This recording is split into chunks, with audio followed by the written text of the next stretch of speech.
안녕하세요. 저는 이제 결혼 생활을 이어간 지 10개월이 넘은 30대 후반이 된 여자입니다. 아직 짧은 결혼 생활 기간을 보냈지만 결혼 전 남편과 꽤 오랜 시간 연애를 했었는데요. 오늘 제가 들려드릴 이야기는 남편과 제가 결혼하기 전에 겪었던 아주 무서운 이야기입니다. 사연을 들어주시는 청취자 여러분들께선 혹시 세상에서 어떤 것들이 가장 무서우신가요? 귀신? 맹독을 가진 파충류? 아니면 육식동물? 저는 사람입니다. 세상에서 사람만큼 사람에게 해를 끼치는 것도 없고 나쁜 생각을 하거나 나쁜 계획을 짜는 것들도 별로 없지 않겠습니까? 둥글게 둥글게 지구촌은 한 가족이라며 어릴 때 배웠던 동요들이 무색할 만큼 다 큰 성인이 된 사람들은 왜 이리 독한 마음을 품고 사는 건지 모르겠습니다. 어린 시절을 떠올리면 우리 모두 순수하고 착했던 사람들이었을 텐데요. 아무튼 제가 들려드릴 이야기는 다소 충격적일 수 있으니 마음을 굳게 가져주시기 바랍니다. 저와 남편은 남편이 대학을 다닐 때 소개팅 자리에서 인연이 닿아 10년을 넘는 시간 동안 연애를 하고 결혼에 골인을 하게 되었습니다. 남편과 제가 다른 문제가 있어서 결혼을 늦게 한 건 아니고 서로 자리를 잡고 결혼을 하려고 하니 사건들이 빵빵 터지는 바람에 늦춰지고 늦춰지다 10달 전에 하게 되었네요. 남편에게는 여동생이 둘이나 있었는데 다들 연년생이기도 했고 사이는 좋지도 나쁘지도 않은 대면대면한 관계였다고 했습니다. 그 여동생들이 얼마나 기가 막힌 인간들인지 지금부터 이야기를 시작하겠습니다. 제 남편은 어린 시절부터 아주 부유한 가정에서 자랐다고 했습니다. 우리가 생각하는 일반적인 부유한 가정 말이죠. 집에 그랜드 피아노도 있고 2층 집에 살고 마당도 있어서 반려견과 뛰어놀기 딱 좋은 그런 환경 말입니다. 우리 남편에게는 부족함 없이 모든 걸 채워주신 시부모님이셨는데 남편의 어머니, 그러니까 친모가 일찍 세상을 떠나게 되었다고 했습니다. 우리 남편이 아직 어릴 때 암이라는 몹쓸 병에 걸리는 바람에 투병 생활을 꽤 힘들게 하시다가 돌아가셨는데요. 시부는 일을 하느라 바빠서 친모를 잘 챙기지 못했다고 하더라고요. 소 잃고 외양간을 고친다고 친모가 죽고 나서야 시부는 뼈저린 후회와 반성을 하게 되었고 2번의 실수는 하지 않겠다고 다짐을 했다고 합니다. 아들만큼은 제대로 챙기겠다며 각오를 다지고 아들에게 엄마의 손길이 필요하다는 것을 깨닫고는 정말 우리 남편을 위해서 재혼을 하셨다고 합니다. 연년생 여자아이들 둘을 홀로 열심히 키우고 계셨던 시모는 시부의 눈에는 정말 성품도 바르고 인내심도 많고 생각이 깊은 그런 사람이었다고 했습니다. 시부는 돈이 넘치게 있었으니 시모가 데려온 2 딸들이나 남편이나 차별하지 않고 모든 걸 고르게 베풀면서 키웠다고 하셨습니다. 장난감을 사도 셋이 똑같이, 문제집을 사도 셋이 똑같이, 학원을 다녀도 셋이 똑같이, 전자기기나 옷을 살 때도 똑같이 하셨다고 했습니다. 다르게 했다가는 친자식과 양자식을 차별한다고 예민한 아이들끼리 싸움이 날지도 모른다고 생각하셨다고 했어요. 그런 시부의 노력이 통한 건지 재혼한 여자, 그러니까 시모도 정말 우리 남편을 친자식처럼 생각하고 키우셨다고 했습니다. 혼내는 것을 눈치 보지 않고 정말 자식이 바르게 자랄 수 있도록 하나하나 세심하게 살피면서 말입니다. 극악무도하다는 사춘기를 옆에서 꿋꿋하게 견뎌내셨고 다른 건 몰라도 어른들을 공경하고 예의범절을 지키는 사람으로 키우기 위해 노력하셨다고 했습니다.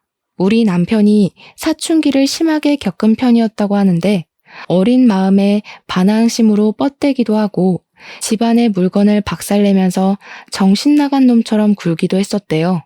그럴 때마다 시모는 남편에게 그래서 마음의 응어리가 풀린다면 얼마든지 하라고, 하지만 우리가 진짜 가족인 것은 잊지 말라면서 사랑으로 감싸주셨다고 합니다.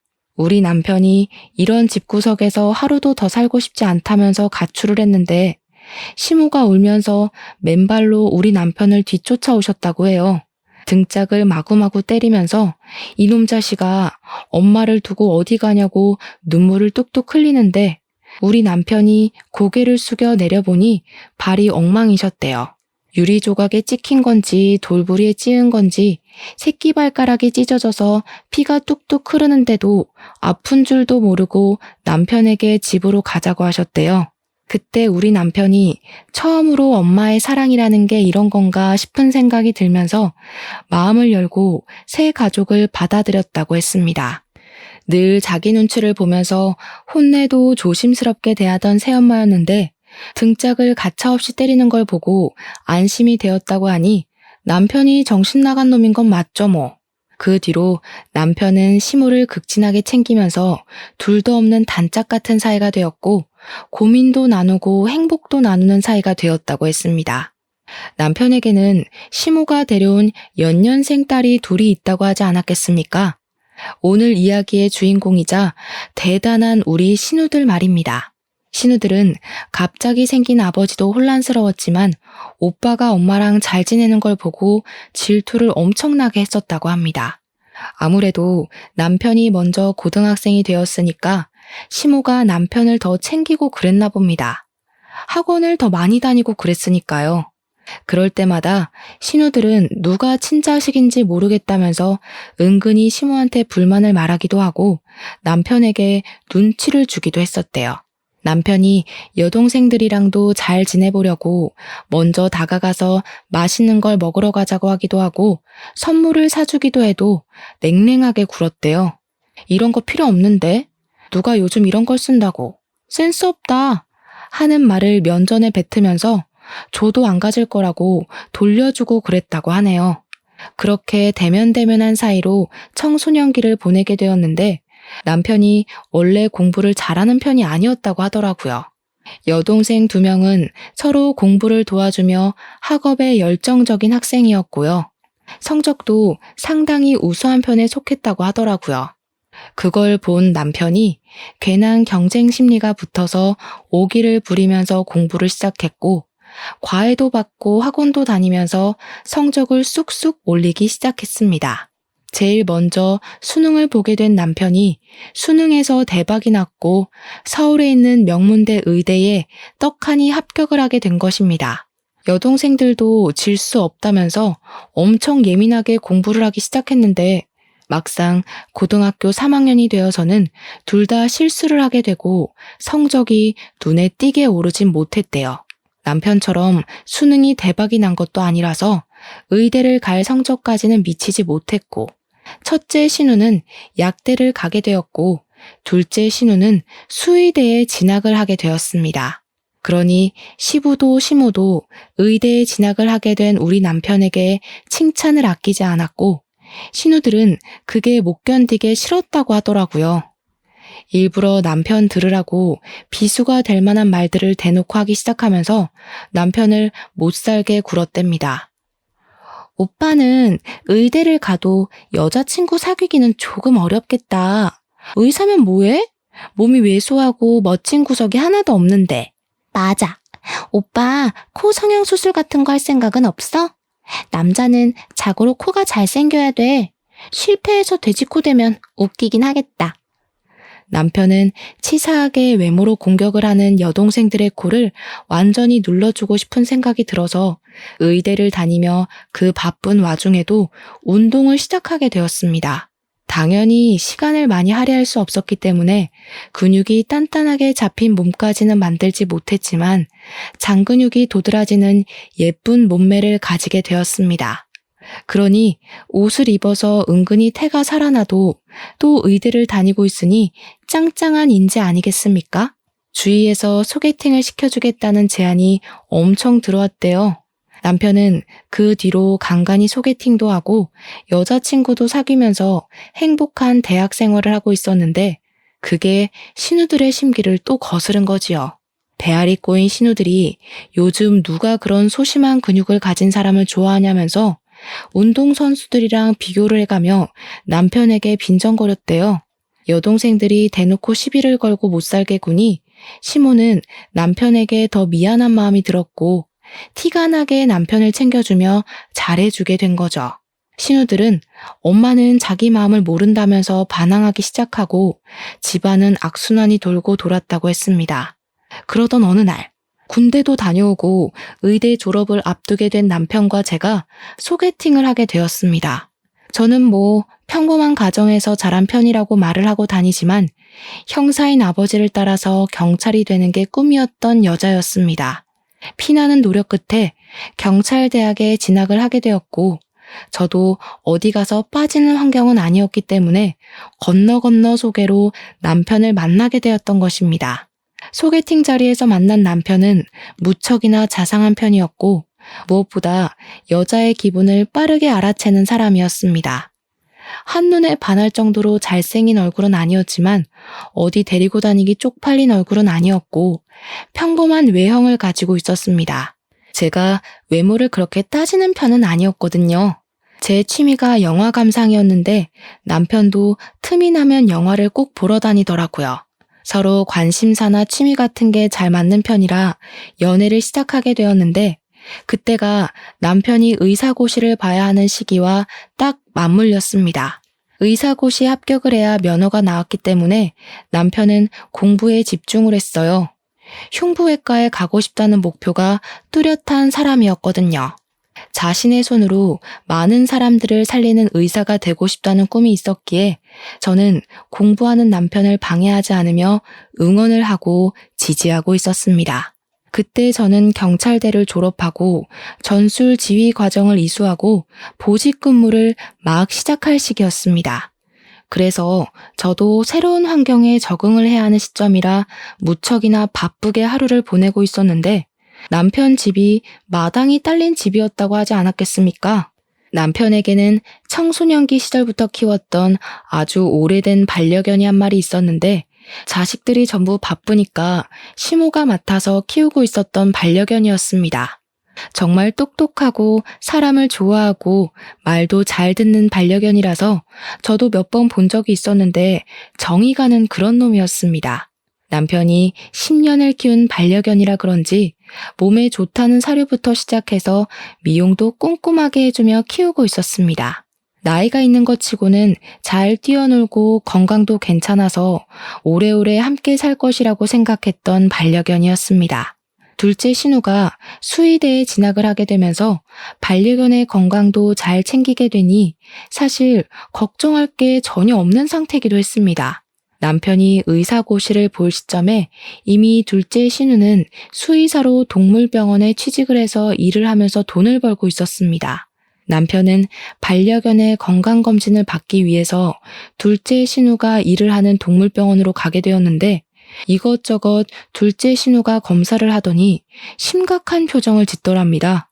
반려견에서 심장 사상충이 발견이 되었다면서 이미 꽤 진행이 된 상태였다고 오래 살기는 힘들 것 같다면서 마음의 준비를 했다는 겁니다. 그러기엔 아픈 기색이 전혀 없었던 터라 남편은 무척이나 멘탈이 흔들리게 되었고 둘째 신우에게 어떻게 치료를 하면 되냐고 물어보았대요. 일단 심장 사상충 약을 쓰긴 써야 하는데 이미 진행이 많이 되어서 어찌 될지는 모르겠다고 매일 약을 먹이라고 치료제를 처방해줬다고 합니다. 그런데 정말 아픈 게 맞았는지 약을 쓰는데도 점점 기력을 잃어가던 반려견이 글쎄 동물병원에 입원을 하게 되었습니다. 저랑 남편이 번갈아 가며 병원에 찾아도 가고 좋다는 수액도 일부러 맞추고 그랬는데도 증상이 심해지고 제대로 숨도 쉬지 못하더라고요. 서서히 눈을 감더니 결국 남편 의사고시 전전날에 반려견이 무지개 다리를 건너게 되었습니다. 시험에 집중을 하지 못한 남편은 결국 시험을 망치게 되었고 의사고시를 재수하게 되어버렸습니다. 늘 성적이 괜찮고 실습도 잘해서 탁과에서도 탐을 내던 인재였는데 의사고시를 재수하게 되니 주변 사람들이 이상하게 생각했습니다. 남편은 반려견이 무지개 다리를 건넜다는 충격과 더불어 시험까지 떨어지게 되면서 완전히 폐인처럼 지내기 시작했고 자괴감에 빠지게 되었습니다. 저는 그런 남편이 다시 한번 일어설 수 있도록 꾸준히 멘탈 케어를 해줬고 용기를 줬습니다. 남편은 다시 공부를 시작하게 되었죠. 하지만 남편의 가슴 한편에는 늘 그 반려견이 함께 있었습니다. 신우들이 같이 살기 시작한 이후에 데리고 왔던 반려견이었으니까 신우들도 10년 이상을 같이 살았던 반려견이었는데요. 거기다가 둘째 신우는 수의사로 일을 하고 있었으니까 반려견이 얼마나 소중한 존재인지 충분히 인지를 하고 사는 사람이었거든요. 그런데도 불구하고 개 장례를 치러주는데 코빼기도 비치지 않더라고요. 몇 번 본 저도 참석을 했는데 말입니다. 첫째 신우는 바빠 죽겠는데 굳이 그런 것까지 해가면서 유난스럽게 굴어야 하냐고 시모에게 자기는 부르지 말라고 했다는 거예요, 글쎄. 반려견에게 가장 큰 애정을 쏟아부었던 시모와 남편만 눈을 꼭 감고 미동도 없이 누워있는 반려견을 화장하면서 엉엉 울더라고요. 물론 저도 눈물이 찔끔 나오긴 했습니다. 그 맛없는 약을 먹고 병원에 입원해 치료를 받으면서도 한 번을 짖지 않던 순한 멍멍이였거든요. 저도 몇 번 안 봤지만 눈물이 찔끔 날 정도로 마음이 아팠는데 신우들은 어찌 그리 차갑게 대할 수 있는지 진짜 사이코패스가 따로 없다고 생각했습니다. 저희는 화장을 해서 뼈가루가 된 반려견의 유해를 집 마당에 잘 묻어주고 반려견이 평소에 좋아하던 개껌도 놓아주었습니다. 남편과 연애를 한 지도 시간이 꽤 흘렀고 남편은 그 다음 해에 치러진 의사고시에서 우수한 성적을 내면서 당당하게 의사 면허를 취득하게 되었습니다.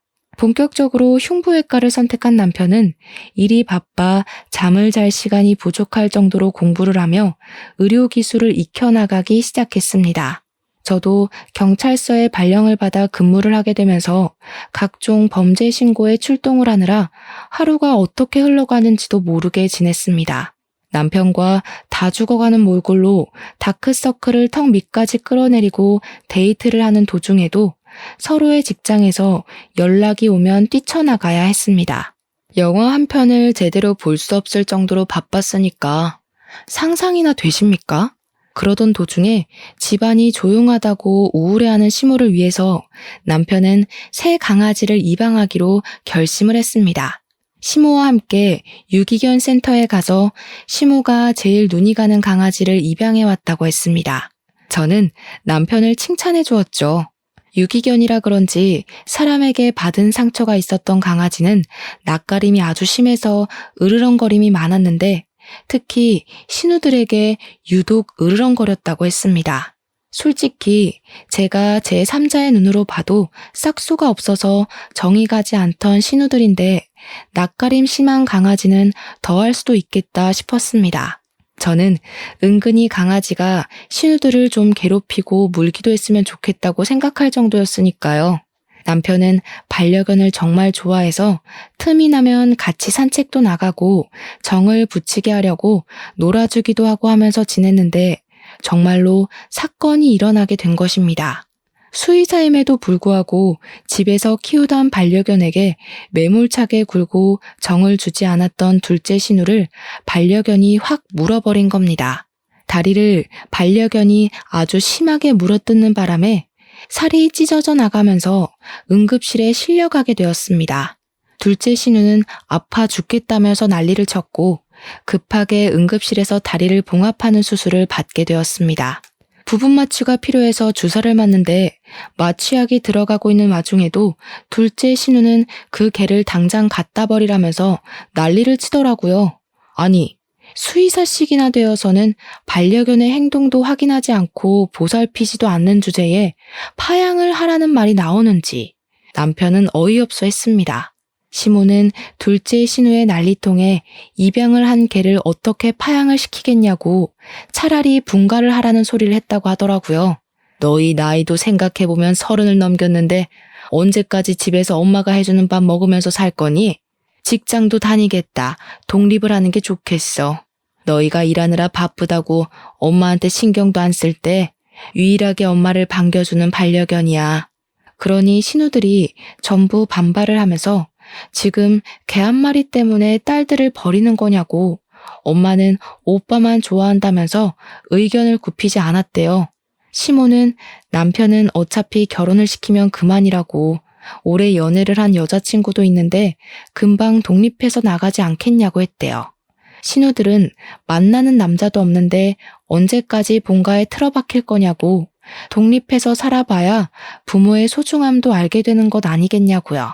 시부는 시모의 말이라면 껌뻑 죽는 분이셨기 때문에 시모의 강경한 태도에 숟가락을 얹으셨고요. 결국 신우들은 타이로 독립을 하게 되었고, 신우들은 끝까지 시모에게 너무하다는 말을 하면서 투룸 빌라를 얻었다고 하더라고요.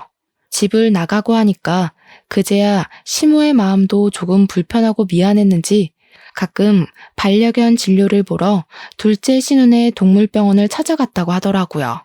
그런데 둘째 신우가 자기 다리에 흉지게 만든 원흉이 찾아왔다면서 그렇게 성의 없이 진료를 받다고 하더군요. 그래도 시모는 딸이 봐주는 게 안심이 되니까 꾸준히 둘째 신우의 동물병원에 찾아가서 검진을 받았습니다. 그러던 어느 날 둘째 신우가 입양한 유기견에게서도 심장 사상충이 발견되었다면서 첫 반려견에게 주었던 약을 그대로 처방을 해줬대요. 시모는 너무나도 불안했다는 겁니다.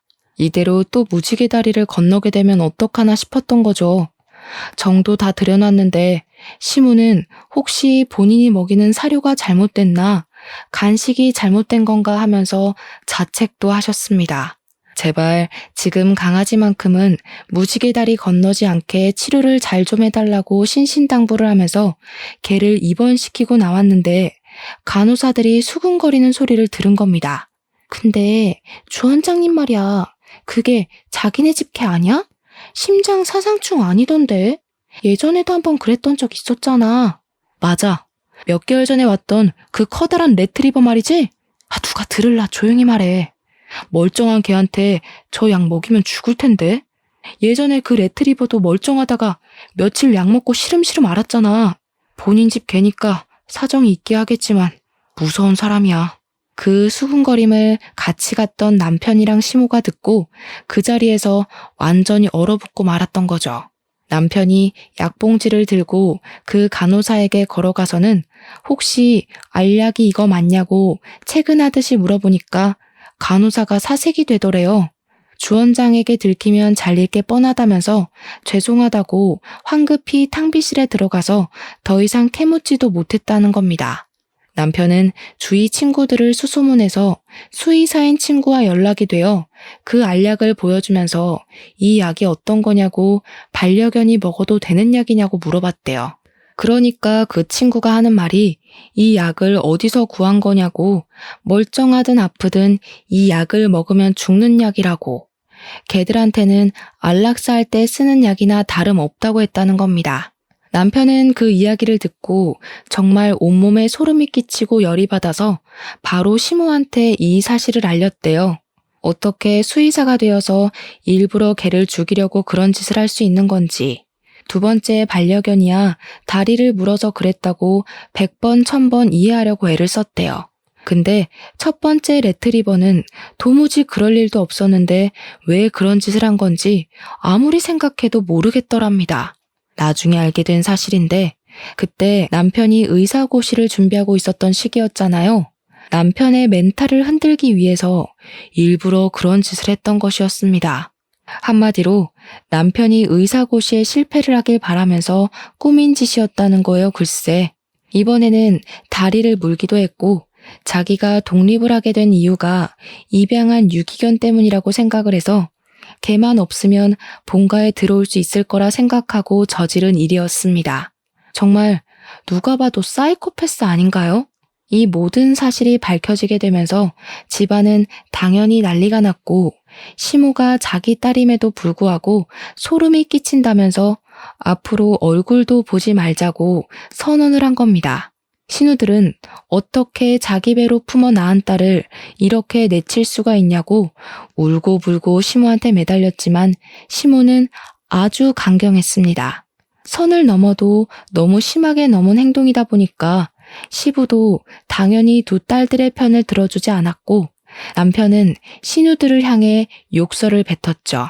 이런 애매한 상황에서 저랑 남편의 나이가 홍기를 넘어서기도 했고 결혼을 해야 할 것 같은 느낌이 강하게 들기도 했습니다. 정말 오랜 시간 연애를 해왔기도 했고, 보통 의사나 경찰이나 일찌감치 가정을 꾸리는 경우가 많은데 저희는 역순으로 가고 있었으니까요. 양가에서도 연애를 하는 걸 알고 있었고, 서로 부모님도 다 만나 뵙고 자주 연락도 하고 지냈으니까 슬슬 결혼 준비를 하자고 했습니다.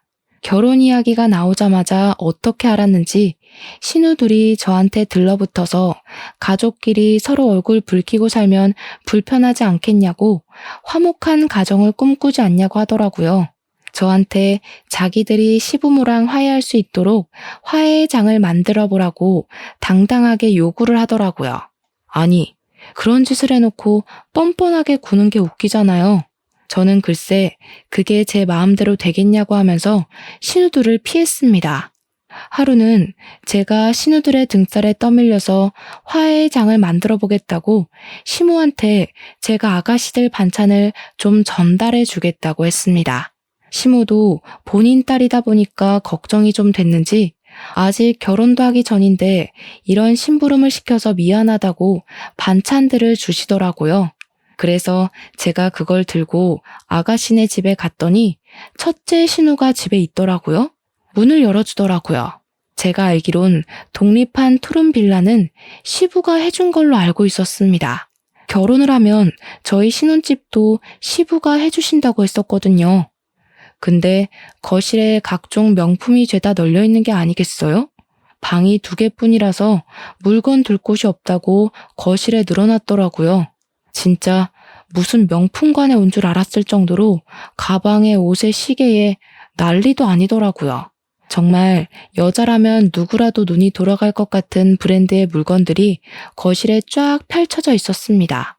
제가 입을 떡 벌리고 구경을 하니까 저한테 여자라서 그런지 명품 좋아하는 건 똑같다고 하면서 이건 얼마고 이건 한정판이고 난리가 났더라고요. 근데 제가 알기로는 첫째 신우도 그렇고 둘째 신우도 그렇고 저렇게 사치를 즐길 정도로 벌이가 좋은 건 아닌 것으로 알고 있었습니다. 둘째 신우가 일하는 동물병원은 본인 병원이 아니라 페이닥터로 일을 하고 있었던 것이고 첫째 신우도 약사이긴 하지만 일을 그만둔 상태였거든요. 집을 유지하는 것도 한두 푼 드는 게 아닐 텐데 이래저래 돈 쓰는 걸 생각하면 시부가 돈을 지원해주고 있구나 하는 생각이 절로 들더라고요. 절대로 저 명품들을 제값 주고 사서 쓸 수 있을 만큼의 돈을 벌진 못했습니다. 반찬 잘 전달해주고 시댁으로 돌아와서 시모에게 이야기를 하다가 집에 명품이 너무 많아서 놀랬다고 하니 시모가 기겁을 하더라고요. 아직도 그 명품 모으느라 빚지면서 산다니? 그 정신 나간 계집애들 같으니라고. 도대체 어쩌다 저렇게 컸는지 내가 속이 상해 죽겠어. 시모의 이야기를 들어보니까 예전부터 신우들의 사치벽이 장난 아니었다고 하더라고요. 그래서 빚을 갚아준 적도 여러 번 있었고 시부가 마지막으로 빚을 갚아줄 때 용돈도 다 끊었고 지금도 용돈 한 푼 안 준다고 했습니다. 돈을 주면 명품을 사느라고 돈을 다 써서 밑 빠진 독에 물 붓는 거나 다름없다고 하는데 저는 뭐 할 말이 없어서 입을 꾹 다물었죠. 그럼 그 명품들은 다 어디서 얻어온 걸까 싶어서 궁금하긴 했습니다.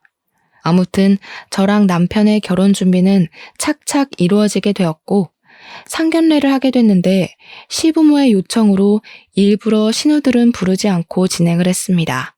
하지만 신우들이 그걸 또 어찌 알았는지 저를 불러다가 어떻게 자기들을 빼고 상견례를 할 수 있냐며 핀잔을 주더라고요.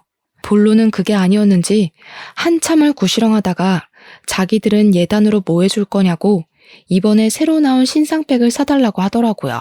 어떤 모델인가 하고 보니까 무려 800만 원짜리 가방을 2개나 해달라는 게 아니겠습니까? 제가 정신 나갔겠습니까? 신우들, 공무원 월급이라는 게 뻔하지 않나요? 제가 무슨 돈이 있어서 이런 비싼 가방을 2개나 사서 선물을 해드려요. 우리 오빠 의사잖아, 의사. 의사 남편 데려가면서 그 정도는 당연히 해야 하는 거 아니야? 우리가 뭐 집을 사오래, 차를 사달래? 그 정도도 못해? 신혼집도 우리 아빠가 얻어준다고 하던데 당연히 성인은 보여야지. 그 집도 시아버지께서 해주시는 거지 신우들이 해주는 건 아니잖아요. 제 월급으론 턱도 없어요. 못 해드려요. 그러니까 저한테 경우가 없네, 우리 집을 무시하는 처사네, 결혼 반대하겠다고 호들갑을 떨더라고요. 제가 기가 막혀서 시모한테 일렀더니 시모가 몸을 부들부들 떨면서 미안하다고, 자기 딸들이지만 왜 저러는지 모르겠다고 하더라고요. 저한테 신세한탄을 하는데 원래 비뚤어진 아이들은 아니었다고 하시더라고요. 사별을 한 이후에 혼자 딸 둘을 키우면서 무시도 당하고 멸시도 당해서 방어적인 성격을 가지게 된 것 같다고요. 부자 새아빠를 만나서 부족함 없이 살고 있지만 지 오빠가 뭐든 자기들보다 잘하니까 자격지심이 생긴 것 같다면서 눈물을 훔치셨습니다. 외적으로 치장하고 돈을 쓰는 것으로 위안을 삼는 것 같다며 정신병원이라도 보내야 할 것 같다는 말에 저러다가도 정신 차리는 날이 올 거라고 위로를 했습니다. 정신을 차리기는 개뿔. 신우들은 평생이 가도 정신을 차리지 못할 게 분명합니다. 어느 날 시댁으로 소송장이 하나 날아왔다고 하더라고요. 시모가 아무 생각 없이 열어봤는데 글쎄 그대로 목덜미를 잡고 넘어가고 말았습니다. 첫째 신우가 만나던 남자가 있었는데 그 인간이 유부남이었던 것입니다. 본가로 상간자 소송장이 날아왔고 집안이 발칵 뒤집어진 겁니다. 시부는 이제 더는 못 봐준다고 노발대발 난리가 났고 시모는 개거품을 물고서 쓰러지고요. 저랑 남편은 집안이 바람잘 날 없는 와중에 결혼 날짜가 다가오고 있어서 긴장을 멈출 수가 없었습니다. 거기서 끝이라도 났으면 모르겠는데 이 정신 나간 첫째 신우가 죽어도 그 남자랑 못 헤어지겠다면서 둘이 야반도주를 한 게 아니겠습니까? 도대체 이게 무슨 일인지. 제 직업이 경찰이다 보니까 시부모님은 저한테 신우의 행방을 찾아달라고 하는데 원래 성인은 실종 신고가 잘 안 되거든요. 특히 신우처럼 자의로 집을 나간 사람을 찾아봐야 뭐 어쩌겠습니까. 시간이 흐르고 흘러서 저와 남편의 결혼식을 일주일 앞둔 날, 그날이 첫째 신우가 가출을 한 지 4개월이 되던 날이었습니다. 첫째 신우가 돈이 다 떨어진 건지 시모한테 공중전화로 연락을 하게 된 것입니다. 돈이 필요하니까 잠깐만 만나달라고 애걸복걸했대요. 시모는 4개월 만에 처음으로 딸에게 연락이 왔으니 얼마나 보고 싶었을까요? 버선발로 신우를 본다고 뛰어나가다가 교통사고를 당하게 되었습니다. 야밤에 주의도 살피지 않고 냅다 첫째 신우를 만난다고 나가다가 음주운전 차량에 치이게 되었고 현장에서 손 쓸 사이도 없이 눈을 감으셨습니다. 시모가 죽은 마당에 결혼식 날짜에 저희가 어떻게 결혼식을 웃으며 올릴 수 있겠습니까? 그래서 결혼식을 취소하고 미루기로 했습니다. 이미 우리 부부가 같이 살 집이며 혼수는 다 준비가 되어 있었기에 혼인신고만 하고 살자고 이야기를 했는데 남편이 그러더라고요. 일단 지금 상황에 혼인신고를 하는 게 답이 아닌 것 같으니 조금 미룰 수 있겠냐고요. 저희가 결혼식을 올리고 1년을 같이 살아본 이후에 혼인신고를 하기로 약속을 하기도 했고 손해볼 건 아닌 것 같아서 알겠다고 했습니다. 결국 시모의 허망한 죽음을 계기로 첫째 신우는 집으로 돌아오게 되었고 언니가 돌아왔다는 소식에 둘째 신우도 독립한 집을 처분하고 본가로 들어왔습니다.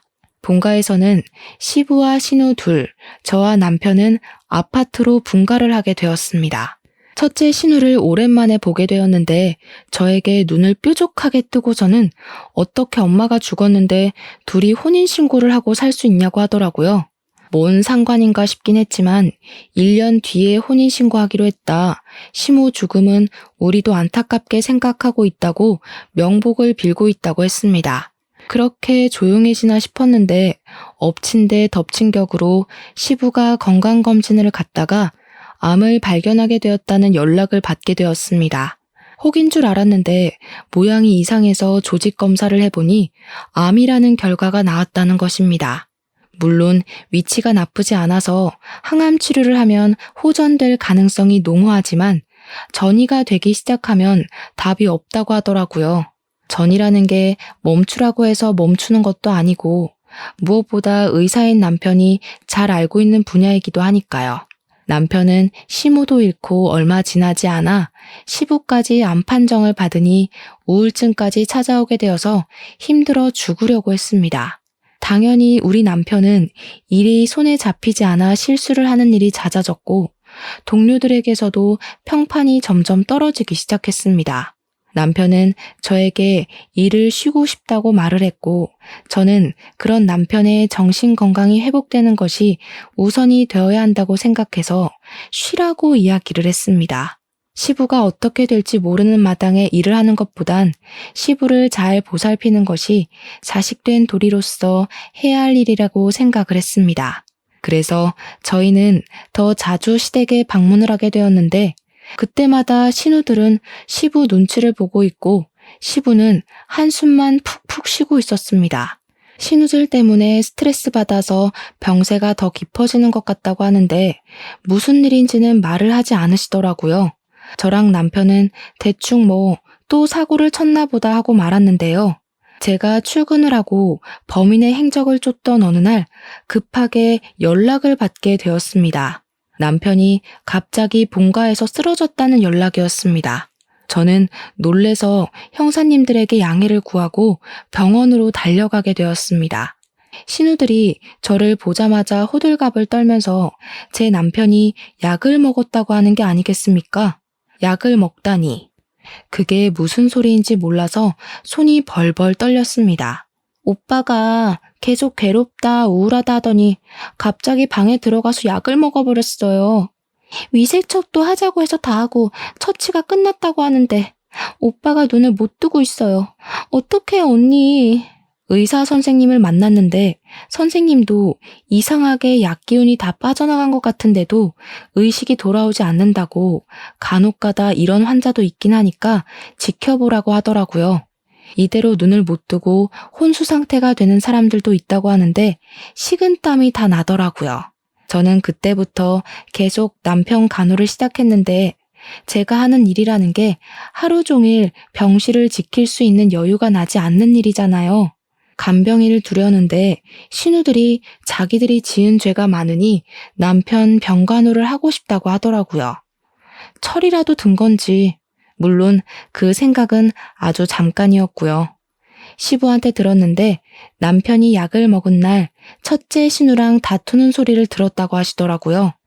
첫째 신우가 시모 보험금을 홀라당 타먹고서는 그 유부남이랑 노느라 돈을 다 썼다는 거예요. 그걸 남편이 알게 되었고 둘이 한참을 싸웠다고요. 시부가 그래서 요 며칠 계속 한숨만 쉬고 있었고 신우는 눈치를 본 거라고 하더라고요. 그 말을 듣는데 약간 느낌이 쎄했습니다. 우리 남편은 신우의 극진한 간호에도 불구하고 눈을 뜨지 못했고 시부는 저에게 새 삶을 찾으라고 했습니다. 혼인신고도 안 했고 동거만 한 것이니까요. 시부는 항암 치료를 받고 있었지만 점점 쇠약해져 갔고 이제는 둘째 신우까지 일을 그만두고 시부와 남편을 보살폈습니다. 저는 월급의 일부를 신우들에게 송금하며 간병을 부탁했고요. 하루는 일이 조금 애매한 시간에 끝나서 남편의 얼굴을 보러 병실에 들렸습니다. 그런데 간호사들이 모여있는 공간에서 이상한 소리가 들리더라고요. 1102호 환자 조금 이상하지 않아? 약도 잘 안 들어가고 깨어나지 못할 이유가 없는데 피검사는 왜 안 하지? 거기 보호자가 피검사 죽어도 안 한다고 하잖아. 1102호 환자는 바로 우리 남편이었거든요. 저는 살금살금 병실 앞에 섰는데 신우들의 말소리가 들렸습니다. 언니랑 오빠랑 혼인신고 안 한 거 맞지? 등본 떼봤다니까. 아빠도 곧 죽을 것 같은데. 그럼 재산 다 우리 거 되는 거지? 저는 그 말을 듣자마자 너무 놀라서 재빨리 휴대폰을 꺼내고 녹음 앱을 눌렀습니다. 그리고 살짝 열려있는 문틈으로 휴대폰을 들이밀고 녹음을 뜨기 시작했어요. 오빠만 빨리 죽으면 된다니까. 아씨, 나 동물병원에서 이제 마취제도 더 못 가지고 나와. 우리 원장이 알아서 나 잘렸잖아. 새 병원 취직하라니까. 소문나서 취직도 못하게 생겼어. 내가 차려야 될 것 같은데. 돈이 어디 있어서 동물병원을 차려. 언니 약 사면서 약 하나 못 구해? 나도 약 빼돌리다가 잡혀서 면허 취소된 거 몰라? 오빠 빨리 죽이려면 약이 더 필요한데. 그럼 약을 더 구할 방법이 없나? 내가 친구한테 부탁을 해두긴 했어. 우리 집 개가 너무 힘들어해서 안락사 해야 할 것 같은데 약 좀 구해달라고. 준대? 된대? 아니, 안 된다고 하는데 아빠랑 오빠가 투병 중이라서 병원에서 하고 싶다고 졸랐지 뭐. 한 일주일만 기다려보라던데? 안락사 약이면 위험한 거 아니야? 부검하자 그러면 어떡해. 피검사도 거절하고 있는데 부검이 안 한다고 하면 장땡이지. 혼인신고 안 한 게 신의 한 수다. 어쩌다가 그렇게 빚을 지게 된 건지 진짜. 한 방에 갚을 수 있는 기회가 생겨서 다행이지. 아니었으면 우리 새우잡이 배라도 탔어야 했을걸. 신우 둘이 낄낄거리면서 웃는데 저는 손이 벌벌 떨려서 휴대폰을 놓칠 뻔했습니다. 그 길로 바로 아버지에게 달려가서 녹음 파일을 들려드렸고 우리 아버지는 범죄라면서 바로 형사들을 데리고 병원으로 가겠다고 하셨습니다. 저는 정확한 증거가 더 필요하다 생각하여 다음날 병원으로 가 신우들 몰래 간호사에게 피검사를 부탁했습니다. 피검사 결과 사람 몸에서 검출될 수 없는 약물들이 나왔고 아빠는 바로 체포영장을 들고 병원에 찾아왔습니다. 병원에서는 신우들과 남편을 격리시켰고 남편에게는 해독제가 투여되었습니다. 신우들은 경찰에 체포가 되었고 끝까지 부정을 했지만 범죄의 증거가 명확하였기에 법의 심판을 받게 되었습니다. 약물에 중독되었던 남편은 꼬박 3주간의 치료 끝에 눈을 뜨게 되었고 시부는 남편이 깨어났다는 소식에 기뻐하시며 항암 치료에 매진하겠다고 하셨습니다. 남편은 그 이후로 2개월이 더 지난 뒤 퇴원을 하게 되었습니다. 그 뒤로 저희는 더 미루지 않고 혼인신고를 하게 되었고 시누이들의 재판에 증인으로 서서 모든 것을 거침없이 진술했습니다. 처음 사고가 났을 때도 남편의 자의가 아니라 신우들이 약물에 취하게 만들었던 것이었습니다. 신우 둘은 각각 징역 10년, 7년형을 받았습니다. 지금은 완벽하게 회복을 하여 다시 의사로서 일을 시작한 남편과 제가 시부의 항암 치료를 돌보며 살고 있는 중입니다. 우리 시부도 힘을 낸다고 했으니 좋은 결과가 있길 바라면서 앞으로 더 극악무도한 범죄자들을 확실하게 처리하는 경찰이 되겠습니다. 이 사연을 들어주신 청취자 여러분 곁에 저런 범죄자가 활보하지 않도록 노력하겠습니다. 물론 저희 가정도 소홀하지 않게 돌보겠습니다. 제 이야기 재밌게 들어주셨다면 더할 나위 없이 기쁠 것 같습니다. 감사합니다.